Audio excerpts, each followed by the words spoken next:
प्राणाय नमो यस्य सर्वमिदं वशे यो भूतः सर्वस्येश्वरो यस्मिन् सर्वं प्रतिष्ठितं।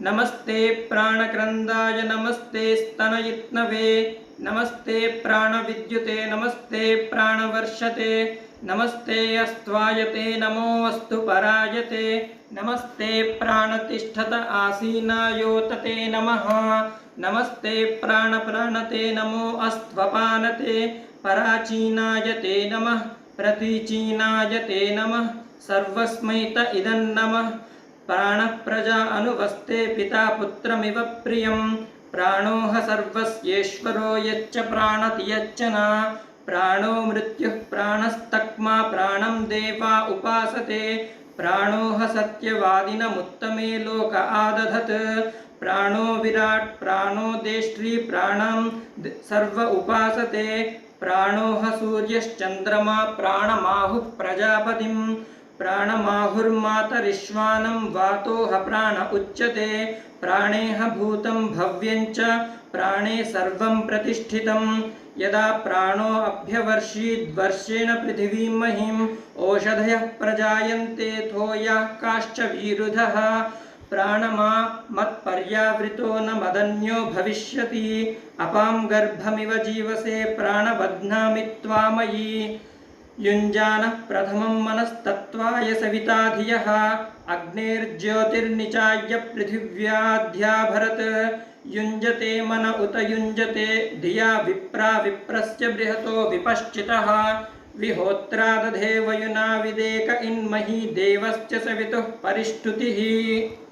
सभी देशवासियों को अंतर्राष्ट्रीय योग दिवस के उपलक्ष्य में निगम नीडम वेद गुरुकुलम तेलंगाना की ओर से हार्दिक शुभकामनाएं।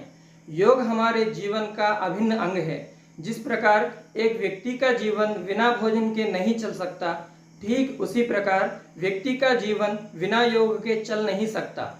हमें अपने जीवन में धार्मिक कृत्यों का अनुष्ठान करना हो, अपने परिवार का पालन पोषण करना हो, अपनी कामनाओं को पूर्ण करना हो एवं भगवत भक्ति में लीन होकर मोक्षानंद को प्राप्त करना हो। इन सभी को प्राप्त करने से पहले हमें उत्तम आरोग्य को प्राप्त करना होगा। उस उत्तम आरोग्य को प्राप्त करने का एकमात्र साधन योग है। मानव योग के द्वारा ही स्वास्थ्य को प्राप्त कर सकता है। मानव के जीवन को योग से अलग करने पर उसका जीवन अत्यंत दुखमय हो जाता है। यह संसार निस्सार दिखने लगता है, क्योंकि जीवन में संपूर्ण सुख, शांति, संतृप्ति, संतोष आदि योग के द्वारा ही प्राप्त होते हैं। योग वैयक्तिक, पारिवारिक, सामाजिक, राष्ट्र एवं संपूर्ण विश्व का आधार स्तंभ है।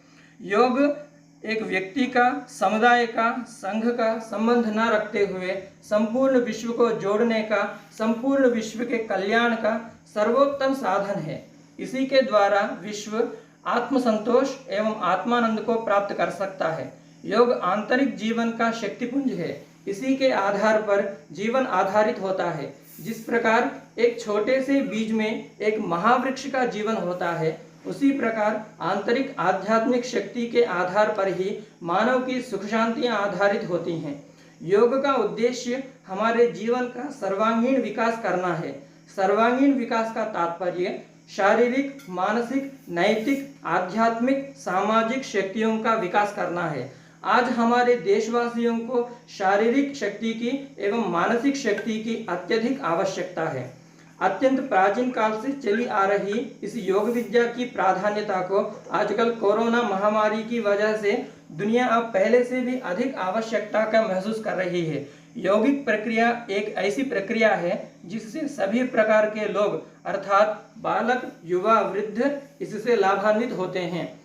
रोग निरोधक क्षमता के न होने से ही आज महामारी कोरोना अनेकों लोगों को अपने पंजों में फंसा चुकी है। पर आज सभी देशवासियों ने मान लिया है कि रोग निरोधक शक्ति को बढ़ाने के लिए योग एक अचूक रामबाण है। योग के आसनों एवं प्राणायामों के द्वारा हमारी रोग निरोधक क्षमता बढ़ती है एवं श्वसन तंत्र मजबूत होते हैं एवं जीवन के सभी तनाव से मुक्त होकर संपूर्ण स्वास्थ्य को प्राप्त कर सकते हैं। योग में मानव को महामानव बनाने की एक अलौकिक दिव्य शक्ति है। संपूर्ण आसुरी शक्तियों पर विजय प्राप्त करने का सामर्थ्य एवं भवसागर से पार कर मोक्षानंद को, परमात्मा के अलौकिक आनंद को प्राप्त करने का सामर्थ्य केवल योग में ही है। अतः हमें योग के हमारे नैतिक जीवन का एक अंग बनाना होगा। योग के रहस्यों को समझकर व्यवहार में आचरण करके ही हम एक उत्तम श्रेष्ठ जीवन को व्यतीत कर सकते हैं